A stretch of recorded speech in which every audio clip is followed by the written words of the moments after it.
ہمارے درمیان حاضر ہیں سرزمین بلگیشیا کی مشہور شخصیت محترم آفتاب عالم۔ آپ ایک افسانہ نگار بھی ہیں، تخلیق کار بھی ہیں، اور ماشاء اللہ ادارہ تحریک ادب کی سرپرستی بھی فرماتے ہیں۔ میں بڑے ہی ادب و احترام کے ساتھ جناب آفتاب عالم کو مائک پر آنے کی دعوت دیتا ہوں اور یہ گزارش کرتا ہوں کہ آج کی اس طرح ہی نشست کے حوالے سے اپنے تاثرات کا اظہار کریں۔ مائک پر محترم آفتاب عالم۔ وصلی اللہ علیہ نبی کریم۔ سب سے پہلے تو میں معافی چاہتا ہوں کہ وقت پر نہیں آ سکا، بہت تاخیر ہوئی۔ بہرحال 2000 میں تحریک ادب قائم ہوا اور اس وقت سے لے کر آج تک جو اس کا باقاعدگی سے وہ اہتمام کر رہے ہیں۔ ہر ماہ کے آخری جو جمعہ ہوتا ہے اس میں وہ نشستیں ہوتی رہتی ہیں۔ تو یہ 25واں سال سلور جوبلی ہے۔ تو سر سے میں نے پوچھا تو بولے 1 سال سلور جوبلی منائی، تو یہ طے ہوا کہ ٹھیک ہے۔ اس میں یہ آج کا ایک نعتیہ مشاعرہ بھی رکھا گیا جس میں آپ لوگ آئے اور اپنے کلام کے ساتھ آئے۔ یہ ہمارے لیے اعزاز کی بات ہے کہ آپ سے ہم لوگوں نے بہت کچھ سیکھا، بہت اچھے اشعار آئے۔ میں ایک مرتبہ اپنی بچیوں سے بات کر رہا تھا تو میں نے کہا بتاؤ تو ہم اپنے نبی پر درود کیوں بھیجتے ہیں؟ تو وہ تھوڑا سا یہ ہو گئی کہ وہ تو قرآن کی آیت ہے، وہ تو اپنی جگہ پر ہے، لیکن کوئی تمہارے پاس کوئی خاص جواب ہے تو بتاؤ۔ پھر اس نے کچھ دیر سوچنے کے بعد جو باتیں بتائی وہ بہت اہم ہے۔ اس نے کہا کہ پوری دنیا تاریکی میں تھی، گمراہی میں تھی، اپنے خدا کو نہیں پہچان گئی، اپنے خالق سے ناشنا ہے۔ ایسے میں اللہ تعالیٰ اپنے نبی کو بھیجتا ہے، وہ آ کر ہم کو بتا رہا ہے، سکھا رہا ہے، ہم پر کتنے احسان کیا ہے، لفظوں میں بیان نہیں کیا جا سکتا ہے۔ تو اس پر ہم سلام نہ کہیں تو یہ تو بہت ماشاء اللہ، سبحان اللہ، سبحان اللہ۔ آپ لوگوں نے جو نعتیں پڑھی ہیں یہاں پر، یہ دراصل اسی درود کا پھیلاؤ ہے۔ ماشاء اللہ، ماشاء اللہ۔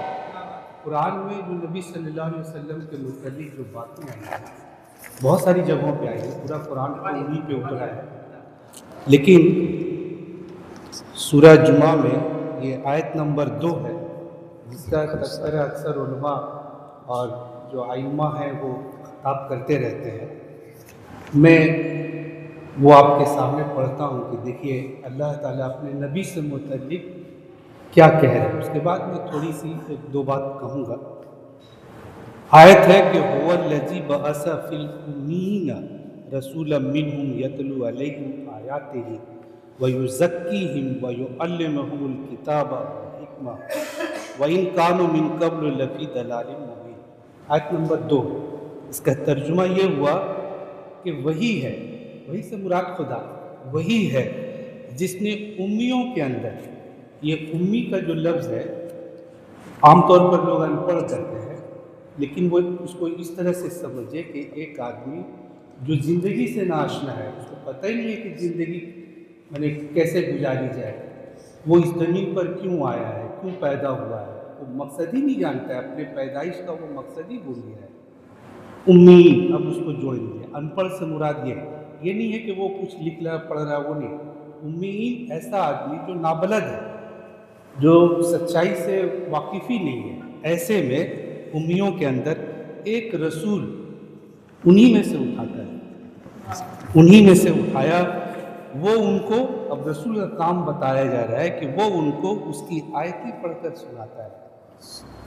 قرآن جو ہے وہ لفظی آیت ہے، اور پوری کائنات میں جو بکھری ہوئی ہے وہ ہمارے سامنے مشاہدے والی وہ بھی آیتیں ہیں جس کو ہم دیکھ سکتے ہیں، مشاہدہ کرتے ہیں، پہاڑ ہے، جنگل ہے، دریا ہے، یہ سب چیزیں تو ہم دیکھ رہے ہیں، یہ بھی آیتیں ہیں۔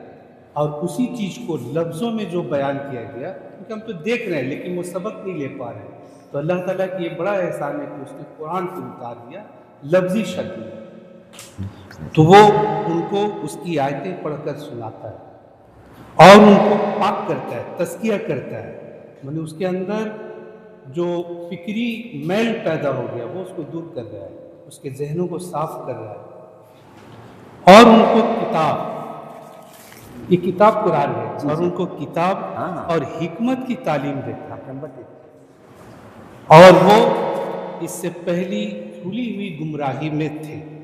یہ ایک آیت جو میں نے آپ کے سامنے پڑھی، اب دیکھیے آپ لفظ پہ ذرا غور کیجئے تو بات سمجھ میں آئے گی کہ ایک ہے آپ کا ویژن اور دوسرا لفظ ہے مشن، دونوں میں فرق ہے۔ ویژن کیا ہے کہ آپ ایک ٹارگٹ لیا ہے، ایک منصوبہ بنایا ہے کہ ایسے ایسے کرنا ہے، یہ کرنا ہے، اس کو تکمیل تک پہنچانے کے لیے جو آپ راستے اختیار کرتے ہیں، جو منصوبہ بناتے ہیں، وہ مشن ہو گیا۔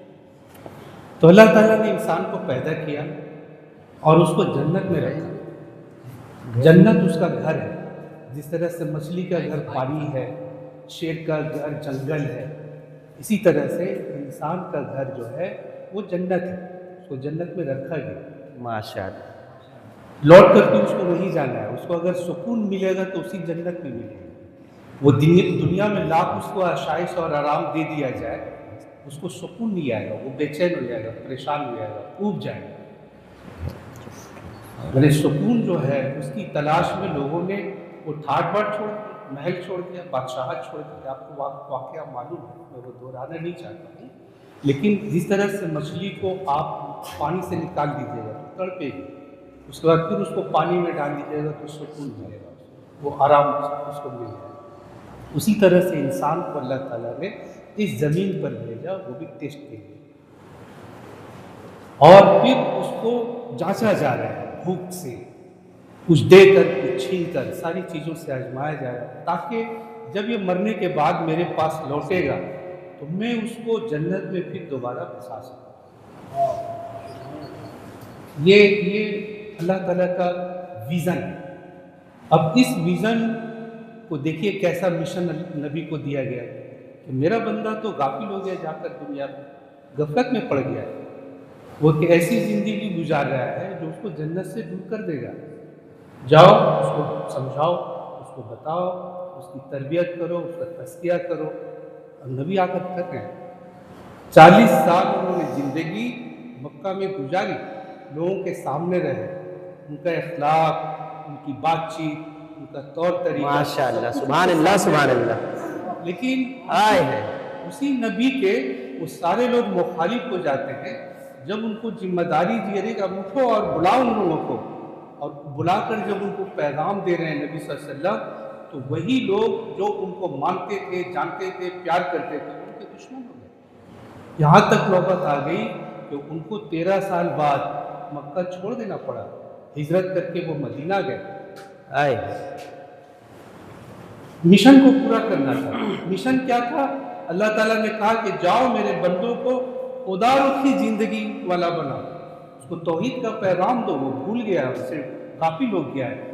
اللہ کی محبت اپنے بندے کے تئیں دیکھیے کتنا ہے کہ وہ پے در پہ اس زمین پر رسولوں کو بھیجتا رہا کتاب دے کر، اور نبی صلی اللہ علیہ وسلم اس کی آخری کڑی ہے۔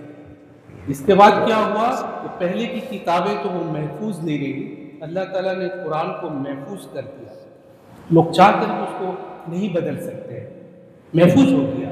تو اب نبی کی ضرورت نہیں ہے، اس لیے اب کوئی رسول نہیں آیا۔ لیکن ہم کتنے یہ ہے کہ ایک نبی تو ہماری اپنی پوری زندگی ہمارے لیے اسوہ چھوڑ کر گیا، وہ سارے لوگوں سے محبت کر رہا ہے، ان کا عالم میں نے پڑھا، آپ بھی جانتے ہیں کہ ایک جگہ وہ فرماتے ہیں کہ میں دیکھ رہا ہوں کہ لوگ جو ہے وہ جہنم کے گڈھے میں گرے جا رہے ہیں، اور میں ان کی کمر پکڑ کر اس کو بچانے کی کوشش کر رہا ہوں۔ یہاں تک کہ نبی جب اس دنیا سے جا رہے ہیں اس وقت بھی ان کی زبان پر جو ہے وہ لفظ امتی، میرے لوگوں کا کیا ہوگا، میرے لوگوں کا کیا ہوگا، یہ درد اور تڑپ لے کر ماشاء اللہ جو ماشاء نبی اللہ، آئے کیا، آئے اس کی شان میں ہم قصیدے نہیں پڑھیں گے، آئے درود نہیں پڑھیں گے، آئے ہے، تو ہماری کیا بات، ماشاء اللہ ماشاء اللہ۔ اس لیے آج کی نشست جو ہے وہ میرے نزدیک بہت اہم ہے، جس میں آپ لوگ شریک ہوئے، شورا کی طرف سے بھی، جو سامعین ہیں وہ بھی، اور مل کر اس کو ایک جگہ ہم لوگ لے گئے۔